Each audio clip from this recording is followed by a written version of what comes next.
नमस्ते दोस्तों, हमारे चैनल पर आपका स्वागत है। आज हम आपके लिए लेकर आए हैं एक ऐसी कहानी जो आपके दिल को गहराई से छू लेगी। ये कहानी है प्यार, नुकसान और एक बेटी और उसके माता पिता के बीच के अटूट रिश्ते की। ये एक ऐसी यात्रा है जो आपको प्रेरित कर देगी। तो तैयार हो जाइए, अपनी भावनाओं को संभालिए और चलिए इस दिलकश कहानी में गोता लगाते हैं। एक खूबसूरत सुबह आईपीएस अधिकारी अनन्या शर्मा अपनी मां सुनीता देवी के साथ बाजार की ओर जा रही थीं। बाजार का माहौल गुलजार था। दुकानदारों की आवाजें, ताजा मसालों की खुशबू हवा में बिखरी हुई थीं। तभी अनन्या की नजर सड़क के दूसरी तरफ पड़ी, जहां उनका तलाकशुदा पिता विक्रम बैठकर जूते पॉलिश करने का काम कर रहा था। उसे इस हालत में देख अनन्या का दिल बैठ गया। उसने तुरंत अपनी मां की ओर मुड़कर कहा, मां, वहां देखिए, वो पापा है ना। सुनीता एकदम ठिठक गई। उनका चेहरा पीला पड़ गया। उन्होंने जल्दी से कहा, नहीं बेटा, ये तुम्हारा पिता कैसे हो सकता है? तुम्हारा पिता तो एक सम्मानित इंसान था। ये तो बस एक मोची है, जूते पॉलिश कर रहा है। ये वो नहीं हो सकता। लेकिन अनन्या को यकीन था। उसने कहा, नहीं मां, आपने जो फोटो मुझे दिखाया था वही चेहरा है। मुझे पता है ये मेरे पापा हैं। कृपया मां, इन्हें घर ले चलिए। देखिए इनकी हालत कितनी खराब है। इतने में जूते पॉलिश करते करते विक्रम की नजर सुनीता पर पड़ी। उसने उन्हें तुरंत पहचान लिया और शर्म से सिर झुका लिया। यह सब अनन्या देख रही थी। उस पल उसे पूरा यकीन हो गया कि यही उसके पापा हैं। लेकिन सुनीता उसे खींचते हुए वहां से ले जाने लगी।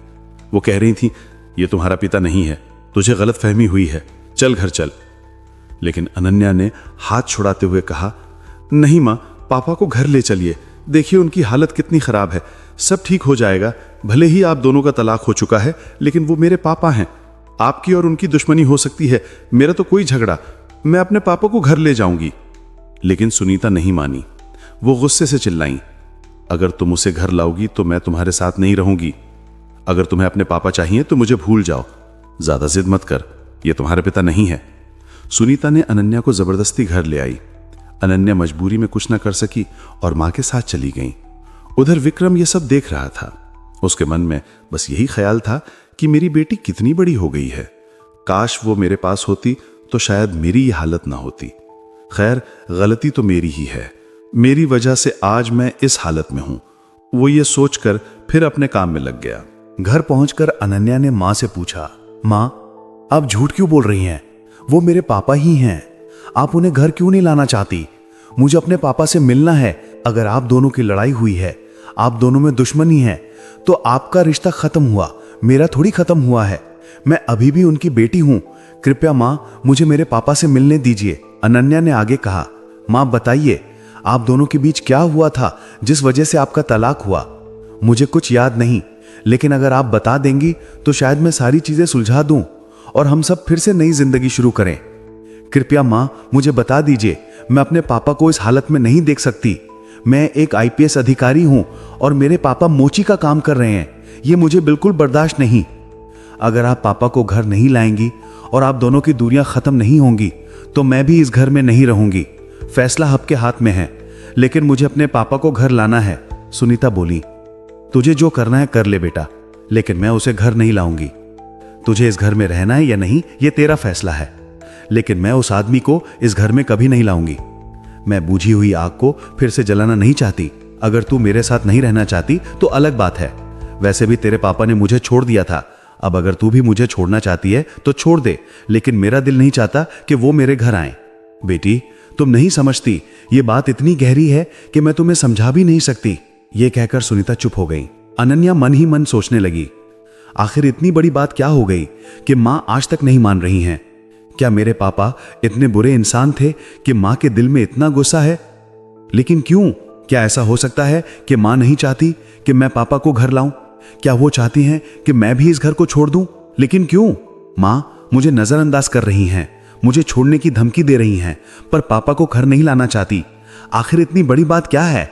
मुझे तो पता करना ही पड़ेगा। अगले दिन अनन्या चुपके से अपने पापा से मिलने निकल पड़ी। सुनीता को बिल्कुल अंदाजा नहीं था कि उनकी बेटी कहां गई है। उन्हें लगा शायद वो ड्यूटी पर होगी, लेकिन अनन्या बाजार की ओर निकल चुकी थी। बाजार पहुंचते ही उसने देखा कि विक्रम उसी जगह जूते पॉलिश कर रहे थे। अनन्या उनके पास गई और बोली, आपका नाम क्या है? विक्रम ने जवाब दिया, मेरा नाम विक्रम है। अनन्या ने पूछा, आप रहते कहाँ हैं? विक्रम बोले, मेरा कोई घर बार नहीं, मैं यहीं सड़क पर रहता हूं, मेरा कोई नहीं है। ये सुनकर अनन्या की आंखों में आंसू आ गए। उसने कहा, आप मुझे पहचानते हैं? विक्रम ने शर्म से सर झुकाते हुए कहा, नहीं, मैं आपको नहीं जानता, आप कौन हैं? अनन्या मन ही मन सोचने लगी, पापा झूठ क्यों बोल रहे हैं? मुझे तो वो पहचानते होंगे, क्योंकि उस दिन मां के साथ उन्होंने मुझे देखा था। वो फिर बोली, आप मुझे नहीं जानते, मेरा नाम अनन्या है, याद कीजिए, शायद आप मुझे जानते हो, कहीं ना कहीं आपने मुझे देखा होगा। विक्रम बोले, नहीं बेटी, मैंने तुम्हें कहीं नहीं देखा, मुझे सब याद है और मुझे यह भी नहीं पता कि अनन्या कौन है। हो सकता है तुम मुझे जानती हो, लेकिन मैं तुम्हें नहीं जानता। यह सुनकर अनन्या को थोड़ा सुकून मिला, क्योंकि उसने अपने पापा के मुंह से बेटी शब्द सुना था। वो बोली, आप मेरे पापा हैं, आप झूठ बोल रहे हैं। मुझे पता है कि मेरी मां से आपकी शादी हुई थी और मैं आपकी बेटी हूं। मुझे नहीं पता आप दोनों के बीच क्या हुआ, जिस वजह से रिश्ता टूटा, लेकिन अब मैं आप दोनों को एक साथ देखना चाहती हूं। मेरा सपना है कि मेरी मां और पापा फिर से एक साथ रहें। यह सुनकर विक्रम घबराते हुए बोले, तुम ये क्या कह रही हो? मेरी तो शादी भी नहीं हुई, तुम शायद किसी और की बात कर रही हो, मैं किसी का पापा नहीं हूं। अनन्या मन ही मन सोचने लगी, मेरे पापा सब झूठ बोल रहे हैं, मां और पापा दोनों ही मिलना नहीं चाहते, लेकिन मैं इन्हें मिलाकर रहूंगी। वो फिर बोली, देखिए, मुझे पता है कि आप मेरे पापा हैं और मैं आप दोनों को मिलाकर रहूंगी, चाहे आप लोग जितना भी दूर भागें। चलिए मेरे साथ, घर चलिए। आप ये सब क्या कर रहे हैं? ये आपको शोभा नहीं देता। मैं एक आईपीएस हूं और मेरे पापा इस तरह का काम नहीं करते। कृपया पापा घर चलिए। यह सुनकर विक्रम की आंखों में आंसू आ गए। वो बोले, नहीं बेटी, मैं तुम्हारे घर नहीं जाऊंगा। वो मेरा घर नहीं है, वो तुम्हारा घर है। तुम वहां रह सकती हो, लेकिन मैं वहां नहीं जा सकता। मैं यहीं रहता हूं और यहीं रहूंगा। मुझे किसी के घर जाने की जरूरत नहीं, मैं ठीक हूं। बेटी, तुम घर जाओ। अनन्या समझ चुकी थी कि इस तरह से इन्हें मिलाना आसान नहीं होगा। उसे अब कोई और तरीका ढूंढना होगा। वो ये भी जानना चाहती थी कि आखिर उसके माता पिता के बीच क्या हुआ था, जिस वजह से उनका रिश्ता टूटा। अगले दिन अनन्या ने अपनी मां से पूछा, मां, क्या आपकी कोई सहेली या दोस्त नहीं है? सुनीता बोली, क्यों नहीं बेटी, मेरे दोस्त भी थे और सहेलियां भी। अभी भी मेरी एक दो सहेलियों से बात होती रहती है। जैसे तुम्हारे बहुत सारे दोस्त हैं, वैसे मेरे भी हैं। लेकिन ये सवाल क्यों?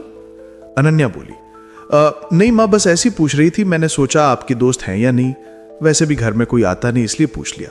सुनीता को थोड़ा शक हुआ कि अचानक ये सवाल क्यों। फिर वो बोली, सच बताओ बेटी, तुमने ये सवाल क्यों पूछा?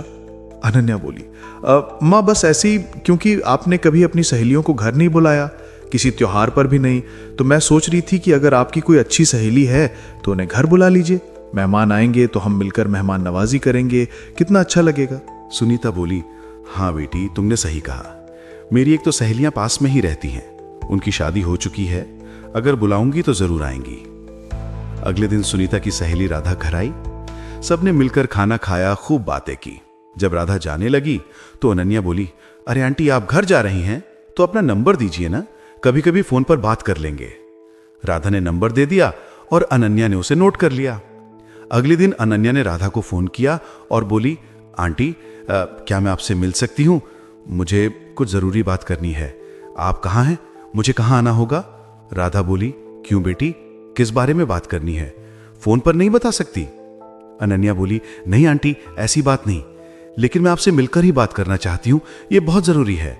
क्या मैं आपके घर आ जाऊं? राधा ने कहा, हाँ बेटी, अगर घर आना चाहती हो तो आ जाओ, जो भी बात करनी है कर लेंगे। अनन्या राधा के घर गई और पूछने लगी, आंटी मुझे बताइए कि मेरी माँ और पापा का तलाक क्यों हुआ? क्या वजह थी कि दोनों अलग हो गए? और मेरे पापा की हालत इतनी खराब क्यों हो गई कि वो सड़क पर जूते पॉलिश करने लगे? राधा ने बताना शुरू किया, जब तुम्हारी माँ और पापा की शादी हुई थी तो शुरुआती 1 साल सब कुछ ठीक था। फिर तुम्हारा जन्म हुआ। तुम्हारे जन्म के 1 साल बाद जिस कंपनी में तुम्हारे पापा काम करते थे, वहां एक लड़की थी। तुम्हारे पापा का उससे अफेयर शुरू हो गया। यह रिश्ता करीब 2 साल चला। उस लड़की ने तुम्हारे पापा को बहुत लूटा। न जाने किन किन तरीकों से उसने उनके सारे पैसे ले लिए। तुम्हारे पापा उस लड़की के चक्कर में इतने पागल हो गए कि उन्होंने अपनी कुछ संपत्ति भी बेचकर उसे दे दी। लेकिन तुम्हारी मां को यह सब नहीं पता था। जब तुम 4 साल की हुई तब तुम्हारी मां को उस लड़की के बारे में सच पता चला। इसके बाद तुम्हारी मां और पापा के बीच नफरत शुरू हो गई। धीरे धीरे ये नफरत इतनी बढ़ गई कि दोनों एक दूसरे का चेहरा भी नहीं देखना चाहते थे। इसी वजह से तुम्हारी मां ने तलाक ले लिया। तुम्हारे पापा की हालत पहले बहुत अच्छी थी, लेकिन अब जो हालत है वो उनके अपने कर्मों की वजह से है। यह सुनकर अनन्या की आंखों से आंसू बह निकले। वो रोते हुए बोली, आंटी, मुझे अपने पापा को घर लाना है। मुझे अपनी मां और पापा को एक साथ करना है। मैं अपने पापा को इस हालत में नहीं देख सकती। क्या आप मेरी मदद करेंगी ताकि मेरे माता पिता एक हो जाएं? राधा बोली, हां, मैं तुम्हारी मदद करूंगी, लेकिन कैसे? तुम्हारी मां तो विक्रम से बहुत नफरत करती हैं। वो उसे कभी नहीं अपनाएंगी। अगर मैं कभी ऐसी बात करती हूं तो वो मुझे डांटती हैं और कहती हैं कि उनके सामने उसका नाम भी ना लूं। मैं क्या कर सकती हूं? अनन्या बोली, आप कर सकती हैं। चलिए आज ही हम दोनों पापा के पास जाते हैं और उन्हें घर लाते हैं। वो आसानी से नहीं मानेंगे, लेकिन हमें उन्हें मनाना होगा। राधा बोली, ठीक है, अगर तुम चाहती हो तो चलो, कोशिश करते हैं। दोनों विक्रम के पास पहुंची। राधा बोली, देखिए, मैं समझती हूं कि आप किस हालत में हैं, मैं जानती हूं कि आपका मन नहीं है, लेकिन अपनी बेटी के लिए तो आप घर जा सकते हैं। क्या आपको नहीं दिखता कि आपकी बेटी आपसे मिलने के लिए कितनी तड़प रही है? क्या आप उसकी बात नहीं मानेंगे? अनन्या रोते हुए बोली, पापा, आपको घर जाना ही होगा। मुझे अच्छा नहीं लगता कि आप इस तरह छोटा काम करें। मैं एक IPS हूं और यह आपको शोभा नहीं देता। मैं मानती हूं कि आपका और मां का रिश्ता अब नहीं है, लेकिन मेरा तो रिश्ता है ना। मैं आपकी बेटी हूं, कृपया पापा घर चलिए। विक्रम बोले, नहीं बेटी, मैं तुम्हारे घर कैसे जा सकता हूं? हाँ, मैं मानता हूं कि तुम मेरी बेटी हो, लेकिन अब तुम मेरे पास नहीं हो। कानून के मुताबिक तुम अब सिर्फ सुनीता की बेटी हो और तू वहां खुश हो। मैं तुम्हें खुश नहीं रख सकता। मेरी इतनी हैसियत नहीं कि तुम्हारी मां के साथ फिर से जिंदगी बिताऊं। तुम ये सब भूल जाओ और अपना काम करो। अनन्या मन ही मन सोचने लगी, पापा को घर ले जाने के लिए कुछ ना कुछ झूठ तो बोलना पड़ेगा। वो बोली, नहीं पापा, आप गलत कह रहे हैं। आप मेरे पापा हैं और मैं आपको अपने घर ले जाऊंगी। वैसे भी मां ने आपको बुलाया है, आप सब राजी हैं। कृपया पापा घर चलिए, हम लोग अब खुश रहेंगे। कोई गलती नहीं होगी, हम फिर से नई जिंदगी शुरू करेंगे। अनन्या के झूठे कहने पर कि मां ने बुलाया है, विक्रम मान गए और तीनों घर चले गए। घर पहुंचते ही सुनीता की नजर विक्रम पर पड़ी और वो गुस्से से अनन्या को डांटने लगी। ये कौन है बेटी, तुम इसे घर ले आई? तुम्हारा दिमाग तो ठीक है ना? मैंने तुम्हें मना किया था, फिर भी तुम ये सब कर रही हो। मुझे नहीं पता था कि तुम ये सब करोगी, वरना मैं तुम्हें घर से बाहर ही नहीं जाने देती। सुनीता का गुस्सा देख विक्रम वापस जाने लगे। तभी अनन्या ने उन्हें रोका और बोली, पापा, ये मेरा घर है, आप कहीं नहीं जाएंगे। आपको कहीं जाने की जरूरत नहीं। मैं आपको इस घर में रखूंगी, और वैसे भी मैं आपकी बेटी हूं, कोई गैर नहीं। कृपया मेरी बात मानिए, मन से माफी मांग लीजिए। लेकिन विक्रम माफी मांगने को तैयार नहीं थे और ना ही सुनीता मानने को। तभी राधा बोली, सुनीता, देखो, मैं जानती हूं कि तुम दोनों के बीच क्या हुआ और तुम किन हालात से गुजरे हो, लेकिन अपनी बेटी की वजह से तुम लोग मिल सकते हो ना? तुम्हारी बेटी अब बड़ी हो गई है और उसे अपने पापा के बिना जिंदगी अधूरी लगती है, इसीलिए वो ये सब कर रही है। तो कृपया मान जाओ, तुम दोनों मिल जाओ, सबके लिए अच्छा होगा। अनन्या रोते हुए बोली, मां, मैं आपके सामने हाथ जोड़ती हूं, कृपया आप दोनों मिल जाइए। मुझे कुछ नहीं चाहिए, बस आप दोनों की खुशी चाहिए। अगर आप दोनों मिल जाएंगे तो वही मेरी सबसे बड़ी खुशी होगी। अनन्या की आंखों में आंसू देख विक्रम और सुनीता भी भावुक हो गए। सुनीता ने धीरे धीरे विक्रम का हाथ पकड़ा और दोनों गले लग गए। इस तरह अनन्या अपनी हिम्मत और समझदारी से अपने माता पिता को फिर से एक कर देती है और अपने पापा को वापस पा लेती है। दोस्तों, अगर आपको ये वीडियो पसंद आया हो तो कृपया इसे लाइक करें और ज्यादा से ज्यादा लोगों तक शेयर करें। हमारे चैनल को सब्सक्राइब करना ना भूलें, क्योंकि यहां आपको मिलेंगे रोमांचक और सच्ची घटनाओं पर आधारित वीडियो। आप लोग कहां से और किस देश से ये वीडियो देख रहे हैं, हमें कमेंट में जरूर बताइए।